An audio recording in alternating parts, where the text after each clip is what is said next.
Vamos falar agora de um assunto que eu acho que é o outro tema dos mais importantes. Então a gente falou um pouco de segurança pública e agora vamos falar um pouco de saúde. Quais são as suas propostas com relação à melhoria de condição do SUS? O que você pode fazer para que o dinheiro realmente chegue aonde tem que chegar e principalmente com relação aos funcionários? Como que você faz para poder cobrar mais desses funcionários? Muitos médicos nós sabemos que batem o ponto e vão embora, muitos funcionários ausentes, e um serviço que tecnicamente era para ser bom se torna péssimo. A gente tem uma das propostas mais legais, que é a do SUS, inclusive é similar ao que o Bukele está fazendo em El Salvador. Ele estabeleceu uma coisa que a gente não tem, que é prontuário único. Você imagina que você tem o seu prontuário, você foi no médico, foi fazer um exame, cada empresa de saúde que você vai ter um histórico de prontuário seu. E no SUS, uma UPA vai ter um, uma policlínica vai ter um.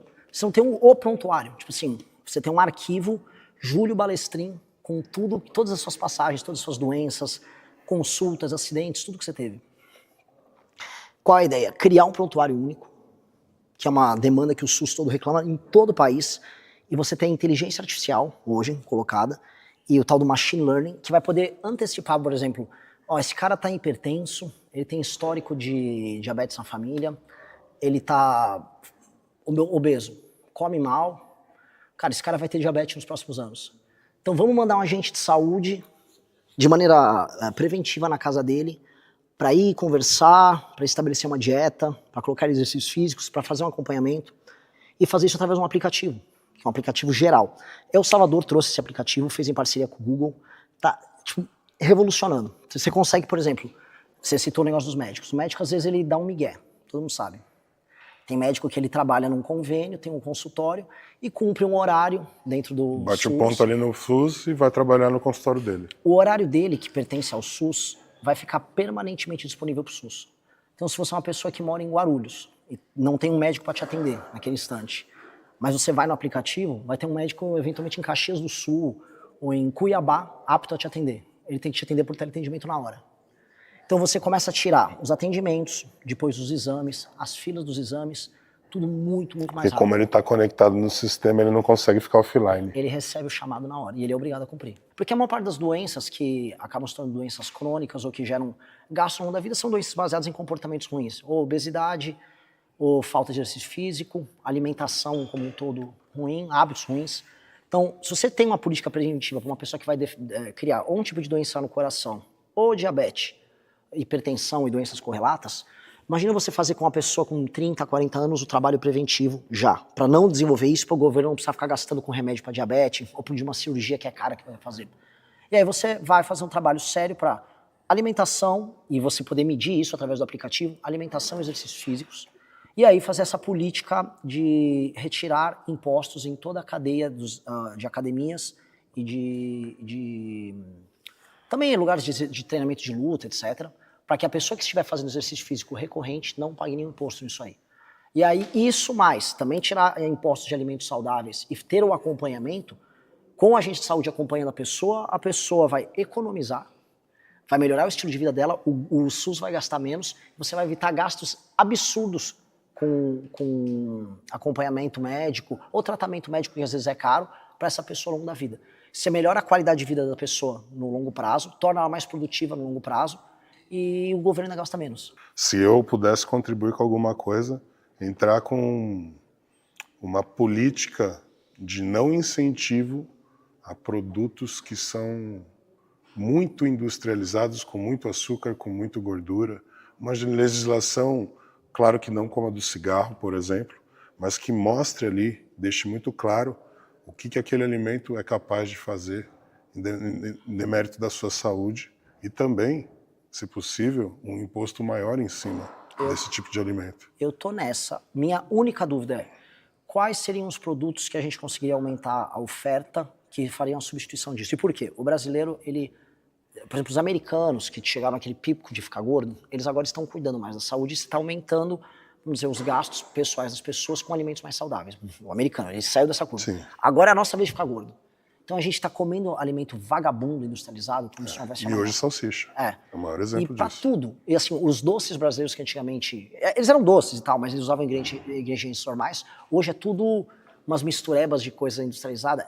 A comida típica do brasileiro comum no dia a dia, ela é um lixo. Uma das piores que possa ter. Altamente industrializada. A questão é como dar escala na produção de alimentos saudáveis para que as pessoas comam esses alimentos saudáveis. Essa é a minha grande dúvida. Porque, no geral, se a pessoa vai num restaurante por quilo, por exemplo, ela come bem. O restaurante por quilo no Brasil ele é muito diversificado, mais do que a média do mundo. Você tem muita hortaliça, verdura, fruta. Mas a pessoa em casa, ela come... Mas você tem um alto custo em cima de um... Tem. Então, como por quilo.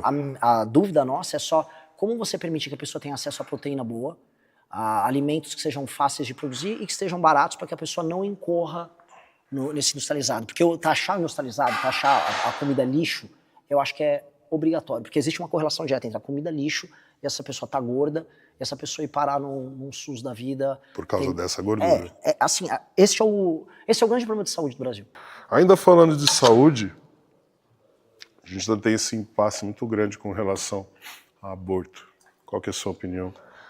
Eu acho que a legislação atual ela é suficiente. Eu acho que tem essas campanhas feministas para liberar o aborto, e a maior parte da população brasileira é cristã e acha isso assassinato. Agora, a legislação atual, ela prevê 3 casos em que a moça pode abortar. E por mais que exista um argumento religioso, eu acho que uma mulher que sofreu um estupro, ela está numa posição em que ela possa Escolher, decidir. que ela tem o direito de escolha. Outra é o risco de vida para a mãe, o que é extremamente razoável. Sim. E outro é o feto, que foi uma decisão do STF, é o feto anencéfalo, em que a criança, ela não vai ter cérebro. Então, meio que o cérebro é atrofiado, ela não vai viver. O que eu acho razoável. Acho que é uma legislação tão boa, nesse sentido tão razoável, que ela nem deveria ser objeto de discussão.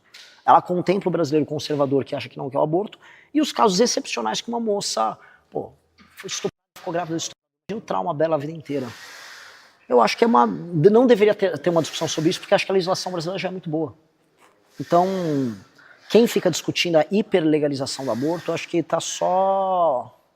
Sabe que gerar conflito social. Acho que é uma discussão tão infantil, porque se fosse uma discussão, a moça vai correr o risco de vida, ela vai morrer com essa gravidez. Tem várias moças que passam por isso. E está proibido, ela... Seria uma discussão séria sobre risco de vida, mas não é sobre isso. A discussão, assim, é se o SUS... uma moça acabou com o namorado dela não tendo uma relação protegida, se o SUS vai ficar transformando aquilo num processo em escala industrial. E as pessoas acham isso perverso. Então, eu acho que é uma discussão, a meu ver, que não deveria estar acontecendo. Acho que é uma perda de tempo em termos de política pública. O imposto sobre fralda, o que você vai fazer com isso, Renan? Eu não sei qual é a alíquota de imposto sobre fralda. É uma boa pergunta, porque se, assim, as famílias de classe média, o gasto que eles têm com fralda é assustador. Eu tô entendendo disso agora, cara. Assustador. Tô passando por isso, cara. É muito difícil. E assim, a população não está tendo menos filhos hoje em dia, bem menos filhos. E esse é um problema gigantesco. E uma das coisas que várias nações estão discutindo é como tirar o custo de ter um filho. Tem certos países que quanto mais filhos você tem, menos impostos você paga. Que eu acho que isso faz sentido. Mas mesmo assim eles vão abaixar a natalidade. A questão é que tem um custo muito grande de assistência. Vamos dizer, você vai botar o Conan numa escola particular. Hoje os preços estão assustadores de uma escola particular. Os preços estão cada vez mais impagáveis. Eu fui ver a escola que eu tinha estudado quando eu era criança, que eu nem sei como meu pai pagava. Hoje, proporcionalmente, os preços estão assustadores. Assustadores. E se você é uma pessoa de classe média, você não vai comer mais em restaurante, sua vida vai estreitar muito se você quiser dar uma criação boa para os filhos. Falando já em educação, o que você tem de proposta, principalmente quando você fala de universidades federais e dessa anarquização que está acontecendo com as faculdades? Eu fiz faculdade pública, eu não fiz uma federal, eu fiz uma estadual que é a USP. E meio que já era assim, né? A ideia de um lugar livre, que a galera fica fumando maconha, faz politização o que quiser, ali. altamente politizado. Mas a que eu fazia, o nível da politização era mais alto no sentido positivo. Eu mesmo fundei um partido acadêmico lá, deu para disputar eleição, deu para ganhar a eleição contra a esquerda. Então, é um pouco diferente do resto do campus da USP. O problema é o seguinte, a politização ficou tão arraigada que você não consegue imaginar o que é uma universidade pública sem ser uma universidade pública de esquerda. Eu visitei algumas em Santa Catarina, especialmente na parte mais de exatas, em que a coisa é muito legal. Você tem projetos super legais, e a real é que boa parte dos projetos bons em termos de pesquisa no Brasil, boa parte não, a maioria, vem da universidade pública.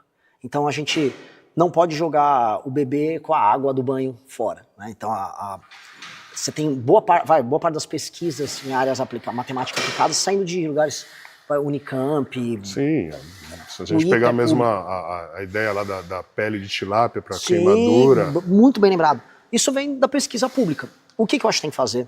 Que a China foi para esse caminho, o Japão já tratou disso há muito tempo. Vamos investir em exatas e biológicas. Vamos investir apenas naquilo que vai aumentar a produtividade do brasileiro.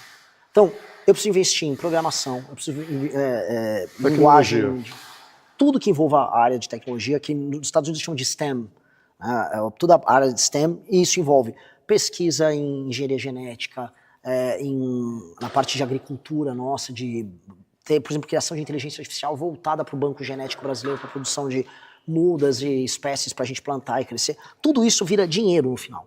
Então vamos investir muito nisso. Geologia para a parte das terras raras. O Serjão vai ficar todo frio, mas é verdade. Tem que ter muito investimento em geologia, química aplicada, toda a área de pesquisa para a gente fazer processamento na área de terras raras. Mete grana nisso. Agora, se o cara quer ser um advogado, cara, o Brasil é o país que mais forma advogado do mundo. Se você fizer isso, você tira o Brasil do terceiro mundo e ele joga ele para uma superpotência mundial. Isso, que é o nosso plano. Eu falo para todo mundo, o Brasil precisa virar um super país em 30 anos. O financiamento para as Unisquinas, que tem muita Unisquina por aí, que é a fábrica de vender diploma que não tem qualidade, não vai ter financiamento público para Unisquina. Porque no fundo eu tô financiamento só o endividamento do cara, o cara não tá pedindo nada. Então corto o financiamento para a Unisquina, mas dou o financiamento para faculdades boas, com notas boas, que aí sim, que estejam fora desse rol de cursos que o Estado tem que investir. Aí a gente dá um financiamento para a pessoa faz o curso dela. De resto, o Estado vai investir nas áreas que vão gerar renda para o Estado brasileiro. Ponto. Cotas. Totalmente contra. Qualquer uma. Todas. Inclusive social, e aí eu vou falar qual é a solução que eu dou, que eu acho que é do cacete. Imagina o seguinte, você tem uma escola pública, você tem os rapazes e as moças mais talentosos na escola pública. Se eu detectar na escola pública, eu for fazer provões anuais em todos os anos, anuais todos os anos é repetitivo, mas fazer provões anuais, eu vou separar quem são os melhores alunos e que estão tendo o melhor desempenho escolar, eu já vou dar uma bolsa de estudos para essa criança nas melhores escolas dos municípios dos estados dela. Então se tem um menino inteiro do Maranhão que está tendo um desempenho mais alto, passou no provão, eu vou te matricular na melhor escola da tua região e ainda vou dar uma bolsa em dinheiro para a sua família, para que você vá arrumado para a escola, vá com dignidade. Eu dou um prêmio para a sua família. E aí esse aluno vai concorrer em igualdade de condições. Então todo ano vamos ter os provões. Então antes de eu mandar uma cota pro cara, que o cara basicamente teve um ensino horroroso o tempo todo, aí, não, você é um quilombola, toma aí uma cota. Eu acho isso absurdo. Não, vamos treinar você, vamos te capacitar, você vai concorrer em igualdade de condição, você vai estudar numa escola particular e eu vou te pagar. Sabe qual é a melhor coisa? É mais barato eu fazer isso do que eu entregar pé de meia, que é esse programa horrível e que o aluno recebe uma grana só para ter frequência na aula. Quem disse que ter frequência na aula garante que o aluno está aprendendo na aula? Se você tivesse ainda a cobrança da nota que não existe, não tem. Então, assim, tá indo bem? Muito bem. Você é um aluno que é especial, você vai passar numa faculdade boa? Eu estou te dando a bolsa agora. Então, eu estou preparando o cara já na base. Então, se essa criança é uma criança negra do interior do Maranhão, cara, tá estudando, tá indo bem? Passou no provão, as aulas estão boas, tá bem disciplinado? Toma uma bolsa na melhor escola. Desde cedo você vai mudar a sua perspectiva, a sua visão de mundo, você vai ver que você tem outros horizontes e você vai estudar e o Estado está investindo em você. A melhor forma de resolver as cotas é fazer o investimento na base. E coloca todo mundo na mesma prateleira. Exato. Vai tirar as notas boas, vai passar no vestibular, pronto. Com o mérito dele. Se não passou, paciência. Aí ele não teve capacidade, porque o Estado investiu nele. Você sabe qual é o perfil do jovem que entra no crime? Se você pensa assim, se você fosse detectar na série que os garotos hoje têm, na 7ª série, tem 13, 14 anos. Quais são os indicadores que você veria para medir que um garoto, esse aqui vai entrar pro crime? Se você pudesse olhar, bater o olho. Falta de escolaridade. Ou seja, tem um desempenho escolar ruim, bate. Falta de escolaridade. Falta de oportunidade de trabalho, coisa que hoje no Brasil ainda nós temos um problema. Sim, porque é uma escravidão de crianças. Escravidão de criança. Então, assim, é um tipo de situação que eu acho que realmente o jovem tem que estar ali sendo estimulado a trabalhar de uma maneira, talvez não como um trabalho normal, mas em um trabalho efetivo, um jovem aprendiz ali, um estagiário, e esse estágio ser remunerado para que ele se sinta estimulado a estar continuando a trilhar um caminho através do trabalho. E como é que é a casa dele? Geralmente a casa é muito precária, a ausência de mãe ou de pai ou de os dois. Sim, especialmente do pai. Mãe solteira. Tem um estudo da GV, 80% dos meninos que vão parar na FEBEM não tem a figura paterna. E quando tem a figura materna, a correlação é bem menor. Ou seja, falta de pai, falta de autoridade masculina que gera autodisciplina, que é aquilo que a gente estava falando no começo.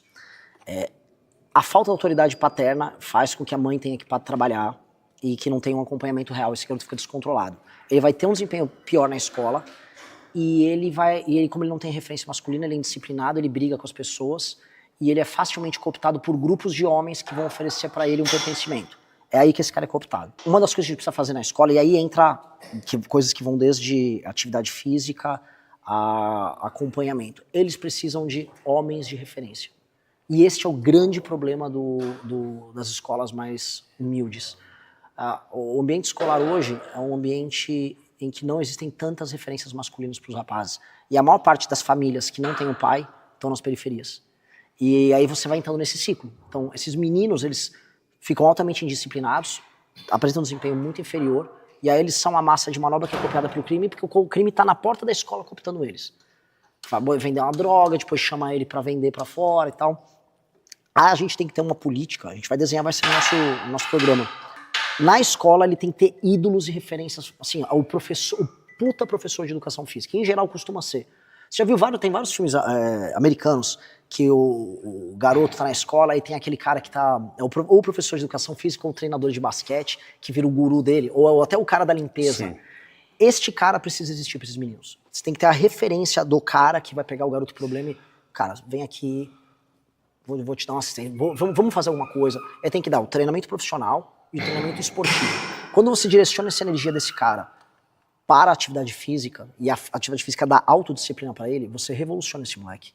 Assim, se a gente salva o cara dos 15 aos 30...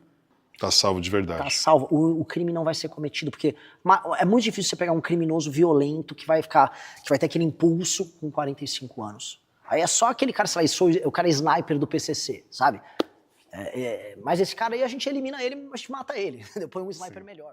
Se você tem vontade de montar um canal de cortes para ajudar a divulgar as ideias do MBL e da missão, eu tenho um treinamento 100% focado mostrando como você pode sair do zero sem saber nada de edição, thumbnail, até você monetizar um canal de cortes e além de estar ajudando no projeto, também ser remunerado por isso. No mês de maio, por exemplo, o canal Inevitável Cortes faturou mais de 30 mil reais apenas de AdSense. O Felino Missionário e o Missão Avança, ambos fizeram mais de 1 milhão de visualizações e faturaram acima dos 14 mil reais. E se isso te interessou de alguma maneira, é só clicar no primeiro link da descrição desse vídeo ou então ler o QR Code que tá aparecendo aqui no meio da sua tela agora, onde eu vou te explicar de maneira mais detalhada como você pode começar o seu próprio canal de cortes. Se você gostou deste vídeo, deixe seu like e inscreva-se no canal.